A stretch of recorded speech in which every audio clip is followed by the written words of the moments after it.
Sir Keir Starmer has defended the decision not to provide compensation to women impacted by changes to their retirement age, stating that doing so would place an additional burden on taxpayers.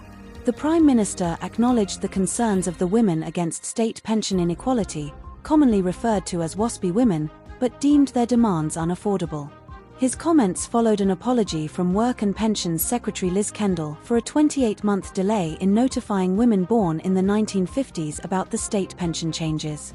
Despite the apology, Kendall maintained that compensation should not be offered, arguing that most women were aware of the increase in the state pension age and that a government-funded payout would not be fair or a good use of taxpayer money.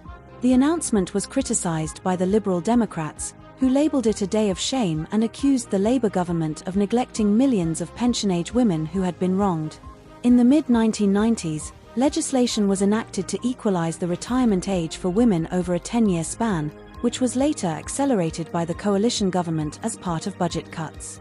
The Waspi Group claims that millions were financially impacted due to insufficient notice regarding the delayed retirement age.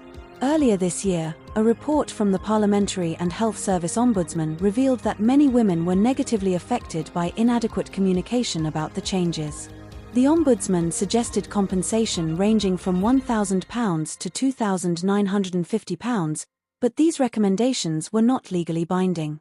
Kendall argued that providing such compensation could cost up to £10.5 billion, which she deemed unfair and disproportionate.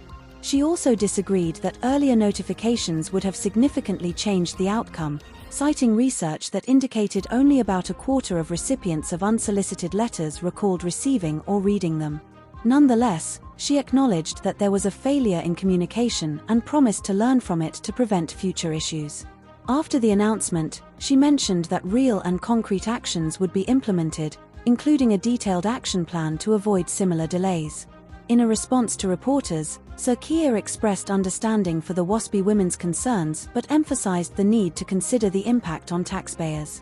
The Waspi campaign group criticised the decision on X, reminding Kendall of her previous calls for a fair solution.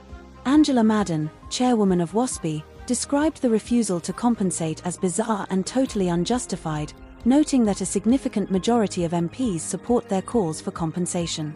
She urged Parliament to explore alternative ways to address the issue. Labour MPs also voiced their discontent in the House of Commons.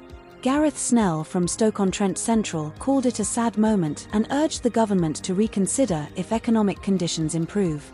Brian Leishman from Alloa and Grangemouth expressed being appalled by the decision, calling it an incredible letdown. Please like, share and subscribe to my YouTube channel for more updates.